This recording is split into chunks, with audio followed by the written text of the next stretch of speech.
All right, folks, welcome to this one-on-one conversation. It's my pleasure to introduce Annette VERSCHUREN, and we are going to spend the next few minutes talking about innovation and sustainability, the opportunities for Nova Scotia as we tackle global climate change through transformative technologies.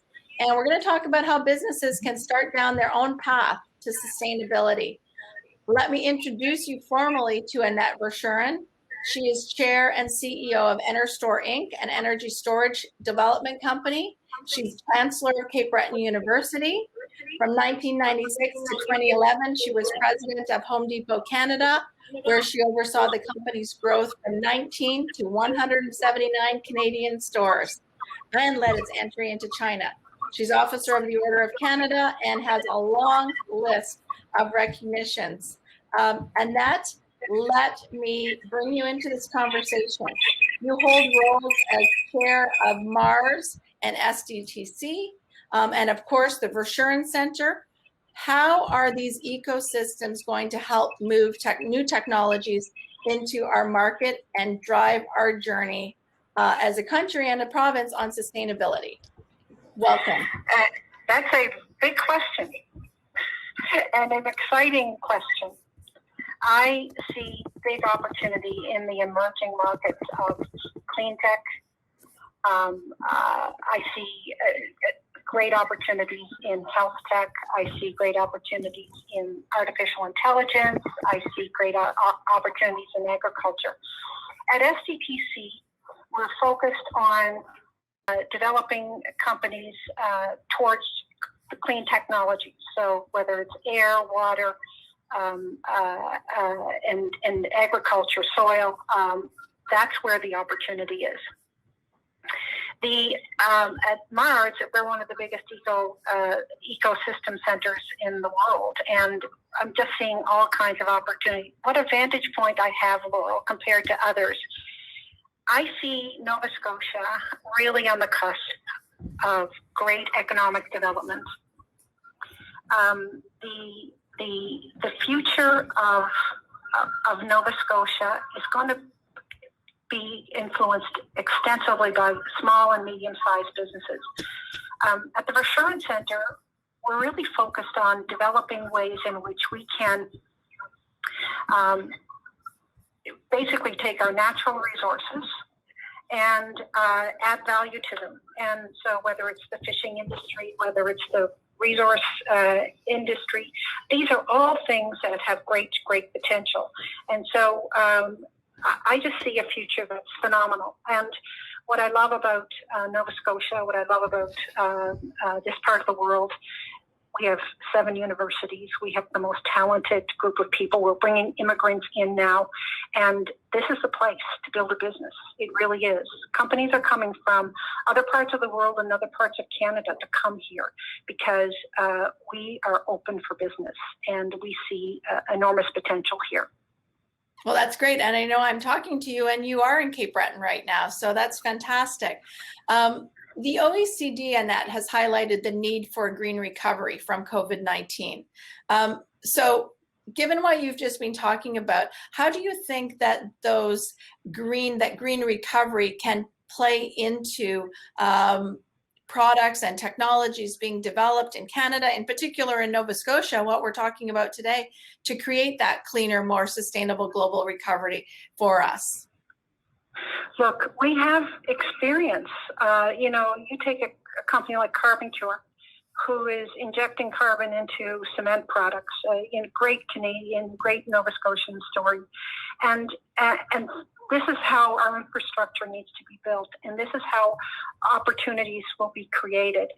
Examples are all over the place. And I think, as we look at plastics and basically the petrochemical industry, we have to find ways in which we can produce these products from natural resources. And, there's some things happening at the VERSCHUREN Center, like, taking plastics and converting plastics to a natural product is happening on the island here.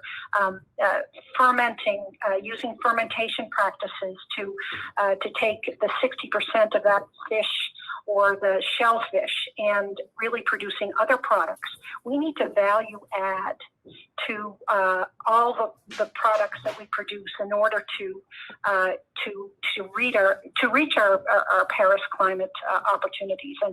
And so it's everywhere from the air and the reduction of greenhouse gases to the circular economy that is really taking place to adding value to our resources. We have taken too much from our planet, and we're not giving back enough. And so there's a turning point, and it's now. Every company that I'm associated with is now talking about net zero. Every company that I'm talking with now sees the opportunity for innovation, and matching those companies that are looking for innovation to the innovators is key. And I know Nova Scotia Business Inc. does a really good job at that. I'm very impressed, Laurel, with how proactive you and your team are. And we're seeing the results of that. You know, I happen to be in Cape Breton. Stan and I came here for 3 days a year ago. And with this pandemic, it's just a much nicer place to be on the lake. And we're running our business here. But I see what's happened in the last year, momentum happening. I see big opportunity. I want to come to NRStor in 1 minute, but I just got off a panel about traditional industries. We had Scott McCain on the line. We had Laurie Kennedy. We had Eric Sandler, and we were talking about innovation in traditional industries. Why don't you give me your take on innovation in agriculture, fishing, aquaculture that can drive food security, decrease our food miles? What are you seeing in that space? Look, I think traditional industries are really aggressively pursuing innovation, and I think that there's, I'm on the board of Saputo, and so that's a board, of cheese, and we're looking at alternatives to cheese, and we're seeing, ways in which we can change, the look of our packaging and get into, more of a vegetarian part of the business. You're seeing this throughout all the traditional industries. Those traditional industries that see that they need alternatives in the way they process, in the way they go to market, in the way they package their goods, in the way they grow their goods, is critical. There's so much focus today on productivity in agricultural area, and making sure that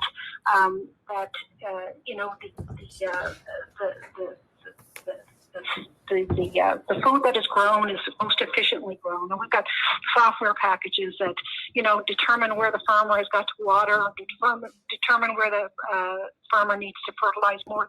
I think the improvements over the last 20 years has been very significant, but we're going to have to do more greenhouse. We're going to have to be doing more, developing products closer to home. These tomatoes traveling from all over the world and fruit from all over the world is expensive. It impacts greenhouse gases significantly. So I think these companies need to look from the beginning of their operation to the end. The market is demanding this now, Laurel. I'm seeing that every day. And I'd love to tell you a little bit about what I'm seeing in the energy and electricity sector, if I could. Absolutely. Let's go there now. I'm excited to hear about your perspective on that. Yeah, look, I see customers demanding more green energy. I see the conversation about, reducing greenhouse gases to be really quite serious. One thing that this pandemic has done is made us all realize how important the climate is, and how impactful. The pandemic is a result to some degree of what we're doing to the planet. And I think people are really reflecting now and saying, you know what, let's stop arguing, let's start doing.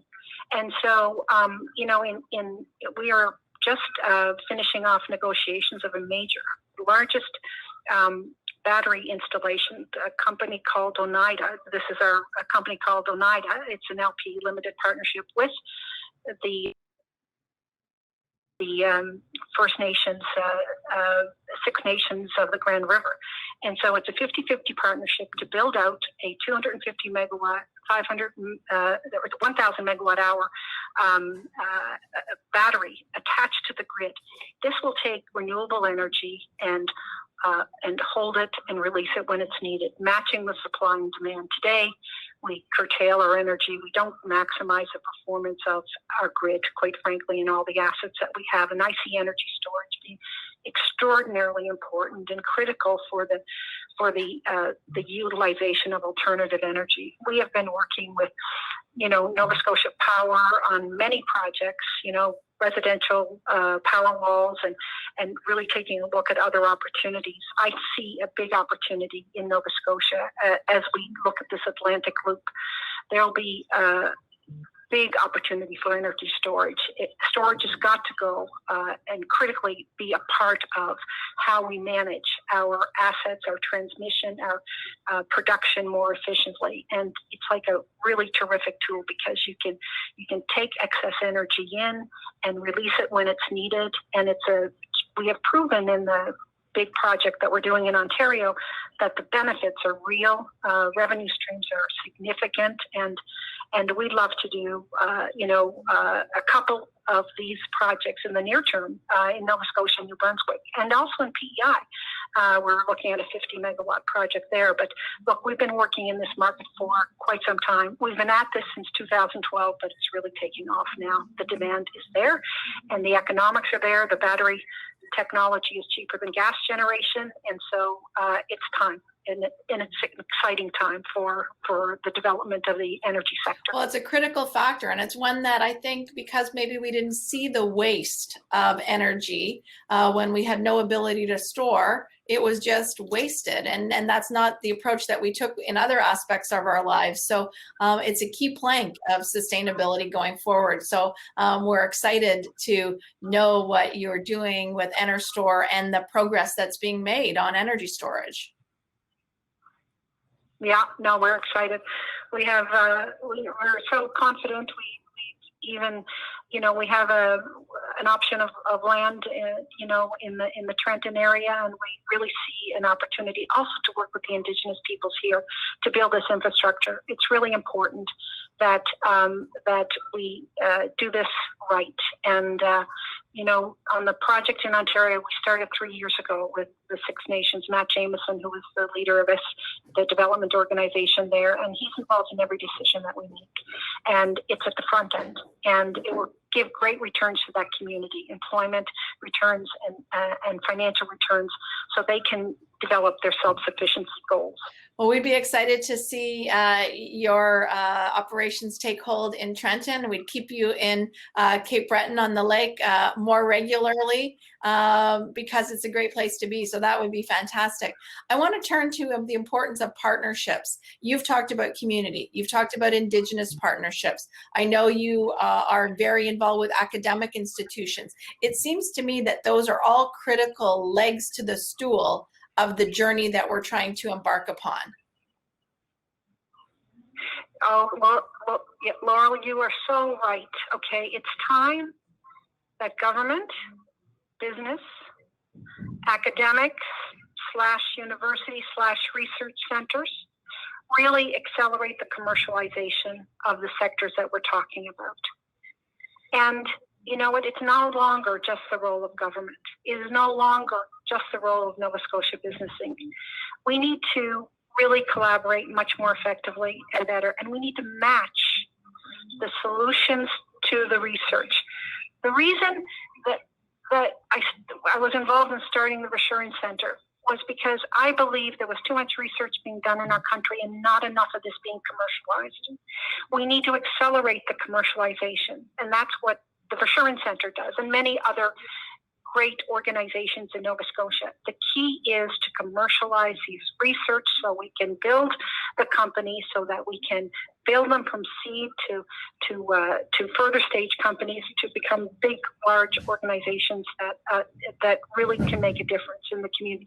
And the nice thing about the pandemic is that I think people realize that they can live almost anywhere, and who wouldn't want to live in a province like this? It's probably got the best reputation in the world in terms of how it's managed the pandemic, how it's moving forward, recognizing that it needs to aggressively push the reduction of greenhouse gases. It has to get off coal, right? It has to move in that direction. And so this is exciting times, exciting opportunity.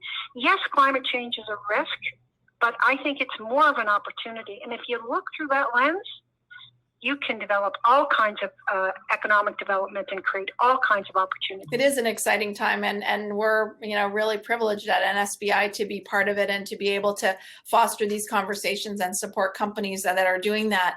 I want to talk about, how do you foster the collaborative innovation that we need? You talked about bringing all those partners in, and that it's more than just government. We need everybody at the table. How do we do that in a way, especially in a way where we're not having in-person gatherings? Have you seen good tools and success in that way? No, we're looking at STDC particularly to connect, traditional companies with new technology. I see Nova Scotia Business Inc. doing that, by the way. I've seen the experience of you guys looking at new companies, potential entrepreneurs, potential people in the emerging markets, and connecting them to the companies that really need to introduce this innovation and new technology. So there are ways to do this. And I think virtually, one thing that I find in this new virtual world is that, the boxes bring equalization and bring a lot of different people to the discussion. And so I think that this discussion can happen without having to be physically in one room or one conference or one area. I think things are going to change. I think people are going to make choices about how they live their lives and how they, and how we pull off ways in which we can bring together all these sectors to create that ecosystem to build and grow an economy, recognizing the social importance of that. But I just see all kinds. What we have learned as a society, this pandemic has taught us. We've all become specialists in the digitization of going forward, and so we can do this. We can do this in a different way. And so, to me, it's all about change. Next 5 years are going to be more change than there was in the last 30 years in the world. And we, I think, and the virtual and the digitization world will help accelerate that. So I see different approaches. Yeah, look, everyone is longing to get back to meet people at conferences. I hear that and I see that, but I also think that there is a lot of activity that can happen with the tools that we have to make things happen, more specifically. Identify the areas that you want to attract to the island, to the province of Nova Scotia. Identify the traditional industries that need services to improve their productivity. And at the end of the day, the customer is driving this. The customer is becoming more aware of buying local products, buying fish that is processed more efficiently, that there's value added, buying lumber and building materials that have greater value. I think the filter system is going to really be allowed to accelerate through different approaches. And I think what you're doing today in this conference, I think, is brilliant. You got people that probably couldn't travel to Halifax and to be there with you, and people from abroad, from across the country that want to come live here. My God, 18,000 people have come to Nova Scotia in the last year during the pandemic. There's not a house to be found That's anywhere. Right. Think of that for a minute. Think of what's already happening in this economy and in this place. And, Dr. Beth Mason tells me that there are 8 companies that want to move to Cape Breton. They're in the process of doing that because of the labs that we've set up the fermentation labs and the ability to biorefine products, because that is where the future is. So let's vision the future. We have just a couple of minutes left, and you said there's going to be more change in the next 5 years than we've seen in the last 30. Let's go ahead. 5 years from now, you and I are back on this same call, and what are we talking about? What are the types of transformations and innovations that we've seen in those 5 years? So in the fishery sector, I see the products being sold from Nova Scotia to be of much higher value, because the waste is used for cosmetics, amino acids, other things that are really can come out of taking natural resources and expanding them. I think that the CDL, the cluster, the ocean cluster, really is going to produce a lot of different products. Diversity. The fishing industry will produce extended manufacturing beyond the processing facilities. I think in the forestry industry, we'll see graphite being produced. Forestry is carbon. How do we take that carbon and produce it into other products like graphene and there's auto parts that can be made out of this product. I think in tourism, which I love, and it hasn't got enough attention, I see this being the eco center of the world. People will want to come here, to travel, to stay here, to play the best golf, to see the most beautiful seasides, but I see it extended. I don't see just the summer being a tourism season. So I see a full year tourism industry happening. And in agriculture, I think there is enormous opportunities. We'll see greenhouses. We'll see products being produced, that really have significant value. You'll see agricultural lands being revitalized and productivity improving in this area for products that people want. I think in 5 years' time, Nova Scotia can be an ecological, environmentally exciting province that will deliver a diversity, an enormous diversity of this emerging market opportunity that we see. I really do. We have it. We have the talent. We have the immigrants. We have the education systems. We have the commercial capacity. Annette, what a fantastic way to end the session with you. I knew it would be amazing conversation with great insights. You're getting lots of hearts on the screen. People love what you're saying. We're so glad to call you our own, our Cape Bretoner, our champion. So as always, thank you so much, Annette. Great conversation, and we'll see you again soon. Thank you. Bye-bye, everybody.